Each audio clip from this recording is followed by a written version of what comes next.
Hi beautiful souls, it's Tan back here again today on this Astrology, Human Design and GK's channel. I feel like it's been a while since I made my last video, so I'm back, I guess I can say that, in 2022.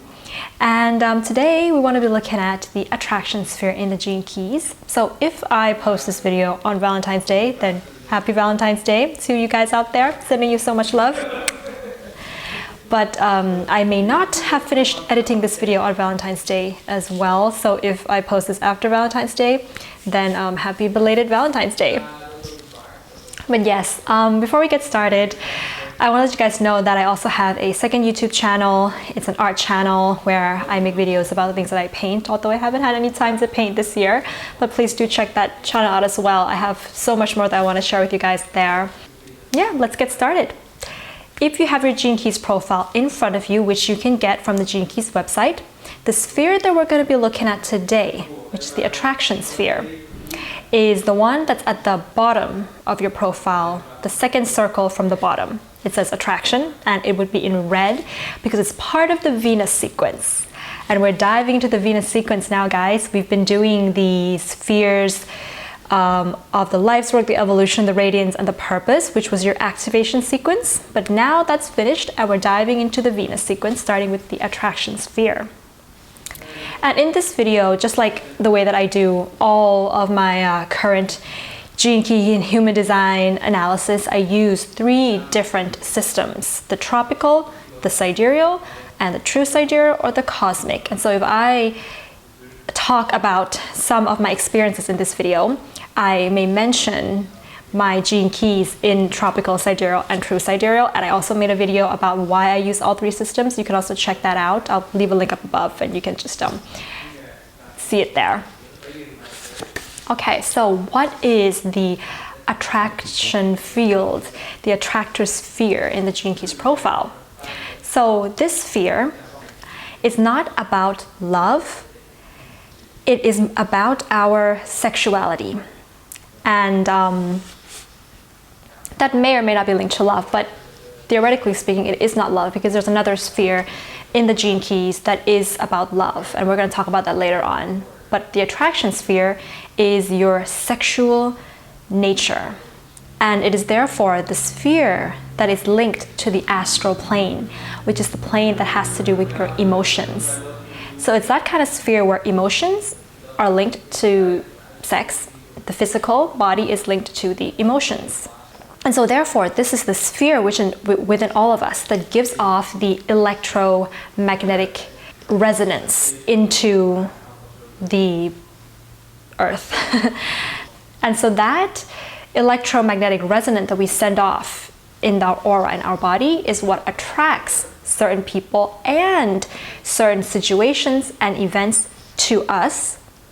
And so therefore, when you go deeper into the attraction sphere, you will realize that this sphere is actually the sphere of your deepest desire, beyond your sexuality. On the surface, of course, you want to work with your sexuality to get in touch with your desires. But sexual energy is energy in general. So when you know the themes of your sexual desire, you can manifest those themes in terms of other areas of your life, like your career, your creativity, your hobbies, your spirituality, various different aspects of your life. It's extracted from the themes of your sexuality in the attraction sphere. And so the attraction sphere is going to at first draw relationships and people into your life that you have to learn from and you have to heal from. So these are going to be themes of painful relationships that are going to come into your life. They're going to have the frequency of the attraction sphere, so that you can heal, you can learn from them, and then get in touch with what is your desire in your own life to make yourself whole and complete without the other. So it's important when you're working with the attraction sphere that when you are in a relationship with the other, to pay attention to the shadow of the attraction sphere that comes into play, but to not judge it. It's to observe it, to embrace it, to take it in completely. You're not looking for answers or trying to analyze or trying to solve anything.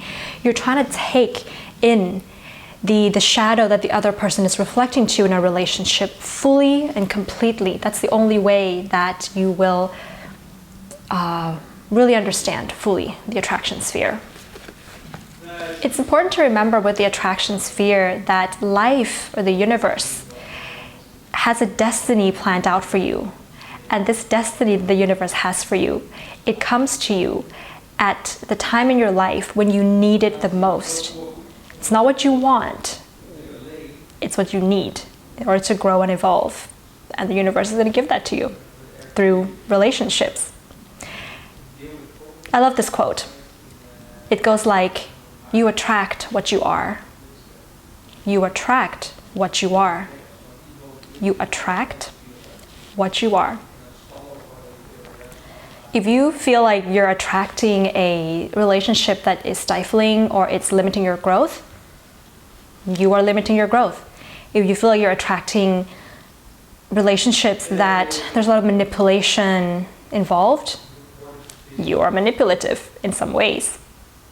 So you attract what you are, and you have to love that part of yourself as well.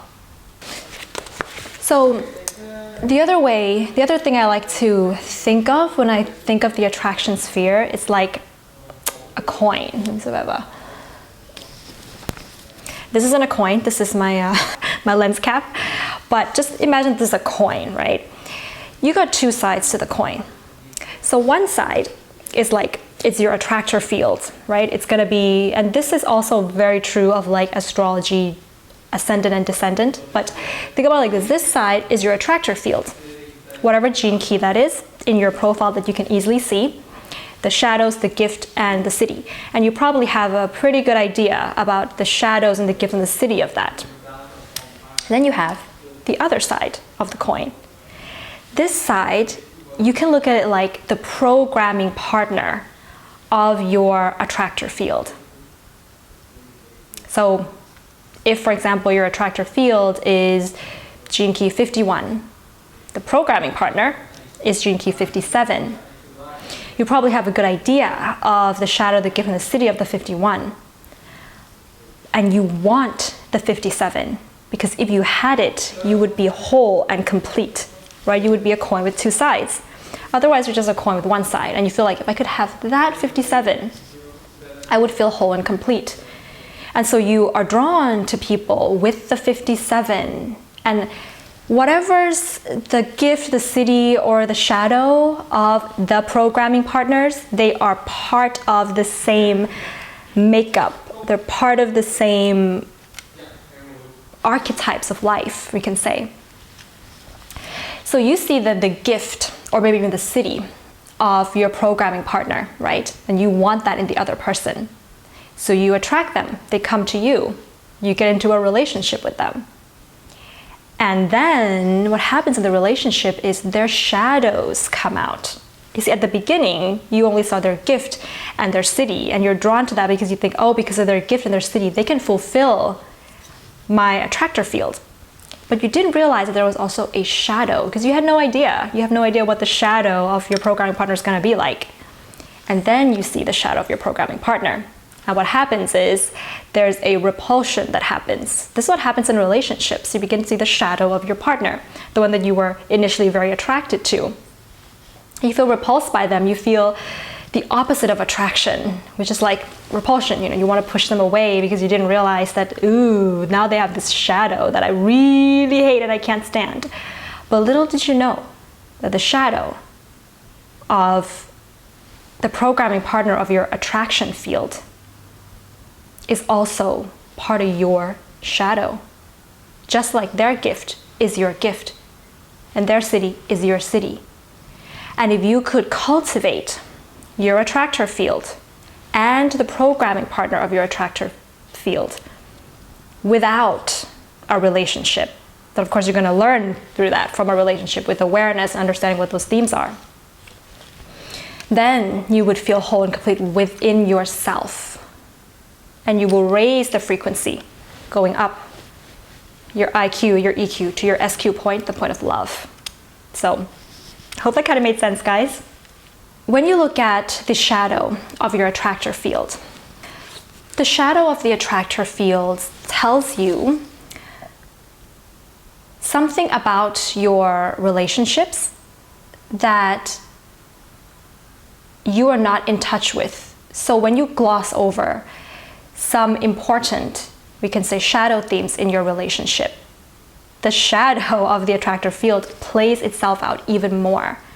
And at the bottom of that, this is stemming from you not being vulnerable enough to admit to yourself that you have shadows and what your true shadows are, especially when they play out in relationships. So it's not accepting or not embracing your shadows in relationships because you don't feel like you can be vulnerable enough to do that. That stirs up the shadow of your attractor field even more. So when you are searching for wholeness outside of yourself, that is also when the shadow field is going to play itself out. And when it does, you have to embrace and accept that this is your shadow. The more you gloss over it, the more you run away from it, the more you will never feel whole, and you'll keep attracting relationships that cause you more pain and disappointment. The shadow of the attractor field really wants to tell you that everything in the universe penetrates into each other. Our auras penetrate into each other. Whenever two auras interact or penetrate into each other, that is the rawest, the most raw form of sexuality.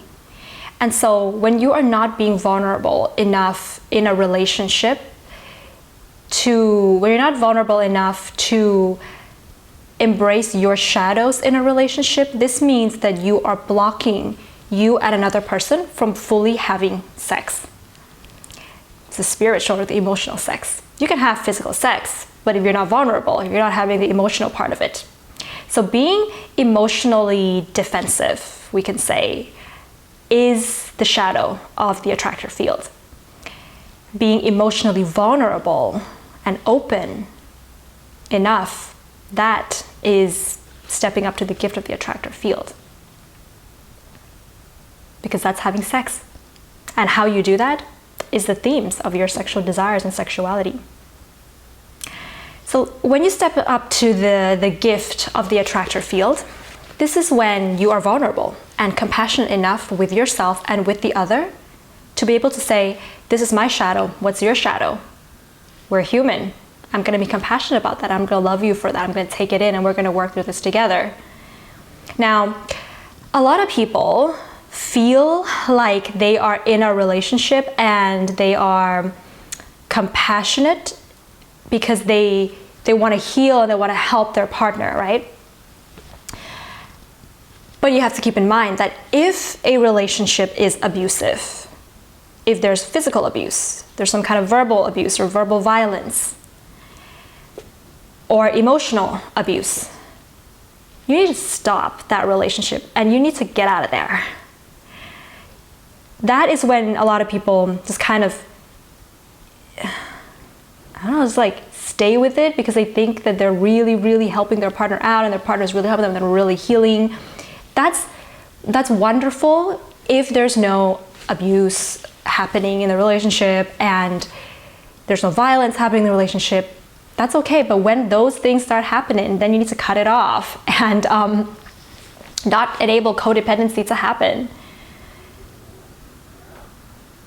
Because then that's telling you something else about yourself. And you don't need to be in an abusive relationship for years and years and years to get the hurt from it. It can happen once. Like physical abuse can happen once. Emotional abuse can happen once. And you will already learn from it.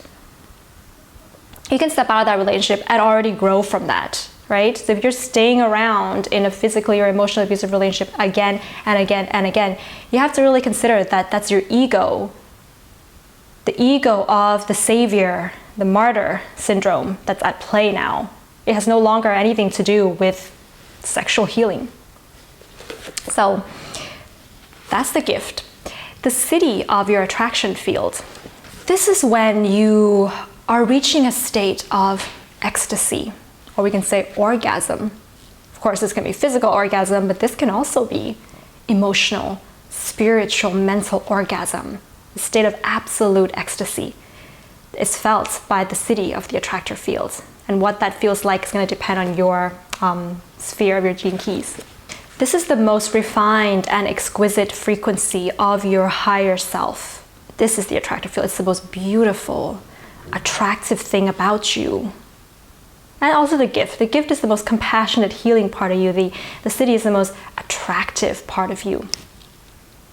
All right, so let me give you an example of my attractor field and how this has played out in my life. So in tropical human design and gene keys, my attractor field is the 21. So that's, astrologically speaking, it's Aries. And it goes from the shadow of control to the gift of authority to the siddhi of valor. And its programming partner is the 48, inadequacy, resourcefulness, and wisdom. In my sidereal attractor field, it's the 22, dishonor, graciousness, grace. And the programming partner is the 47, oppression, transmutation, transfiguration. In true sidereal, it's the 63, doubt, inquiry, truth, and the programming partner, confusion, imagination, illumination. So when I look at the programming partner of it, wisdom, grace, and illumination, these are the things that I feel deep within my heart I'm very attracted to in another person. When I read my old journals, which I've been doing in January because I was in Thailand, and I was going through my old stuff, and I was reading a lot of my journals ever since I was young. I wanted somebody who was wise, knew a lot of things, maybe knew more things than I did. And I wanted somebody who was artistic, maybe plays the guitar, like the 64, and illuminates my soul and my imagination and things like that.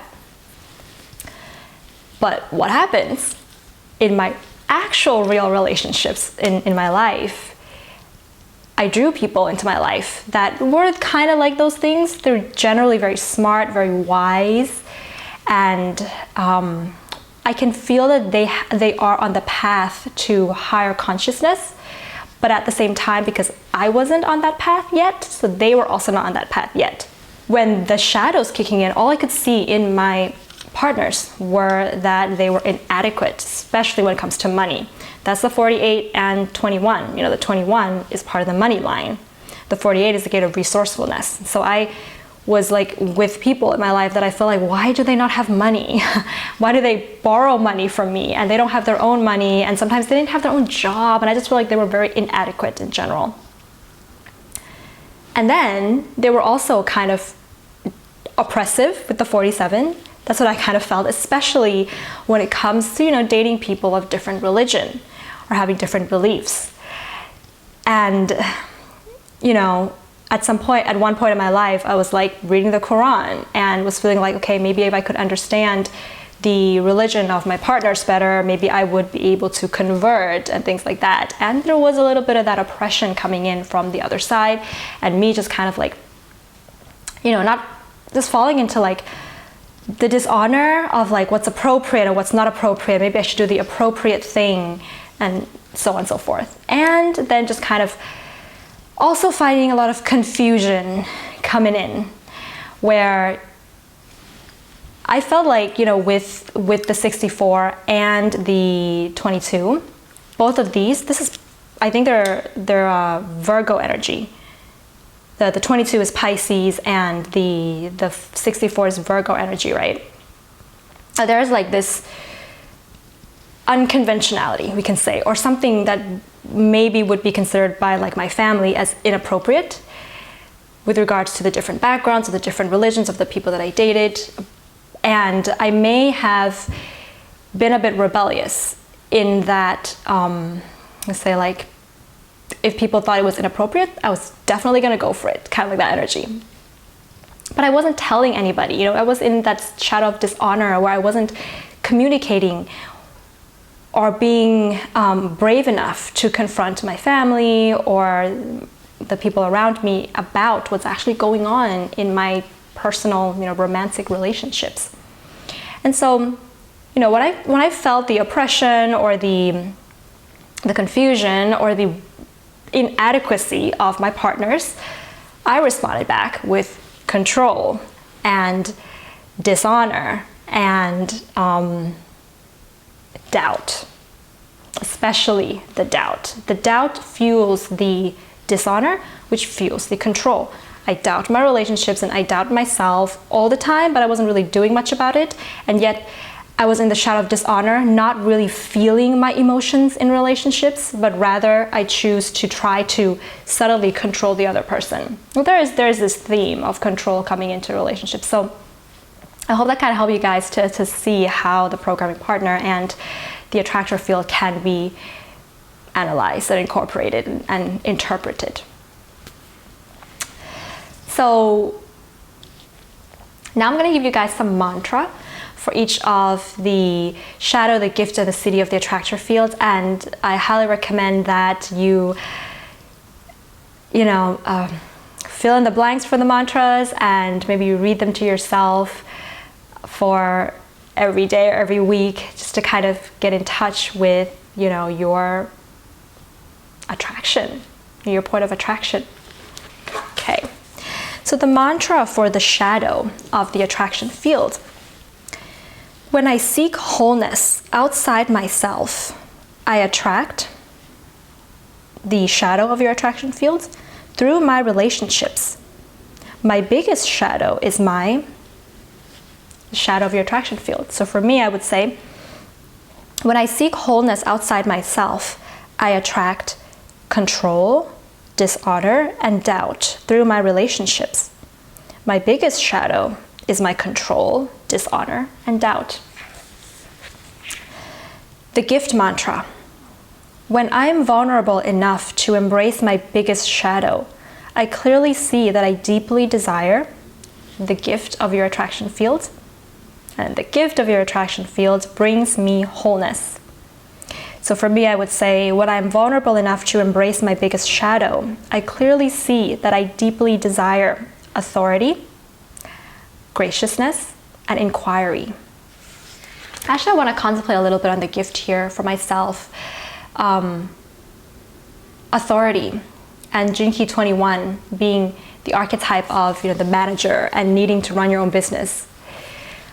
That has always been my deepest desire, but I never realized it throughout my 20s. I always worked under a boss in a company and was getting like monthly salary. And I hated it, but I never did anything about it because I didn't know that my deepest desire was just to run my own business. But now I do, and it's been such a ecstasy. It just feels ecstatic more than working for somebody else. It's because of that 21.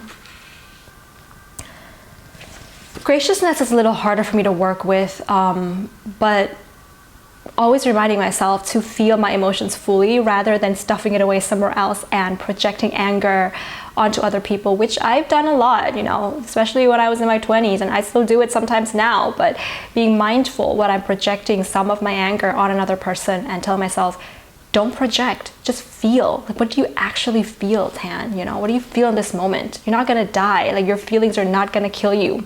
Graciousness. Inquiry. This is the hardest. This is something that is very deep-rooted in my mind, and I find my mind going round and round and round, especially when it comes to my self-esteem in relationships. And when my self-esteem is low, I would inquire my partner to ask them questions that they sometimes can't answer just because I want to feel better about myself, and that's really not a good place to be in. And there's also this element of suspiciousness, and the 63 is a little bit of like this detective energy, and to be like a detective in your relationship sometimes it's just not very productive. So trying to step away from that into a place of truth is something that I'm learning to do, but it's also very, very hard. But understanding that truth is in the present moment. What you feel now is truth, and just kind of letting go of the need for answers sometimes. So the mantra for the city: the most refined and exquisite frequencies of my higher self is the city of your attractor field. The city of your attractor field brings me ecstasy. So for me, I would say the most refined and exquisite frequencies of my higher self is valor, grace, and truth. Valor, grace, and truth brings me ecstasy. Really feeling that. I'm really loving that. All right, beautiful souls, that's going to be it for this video today.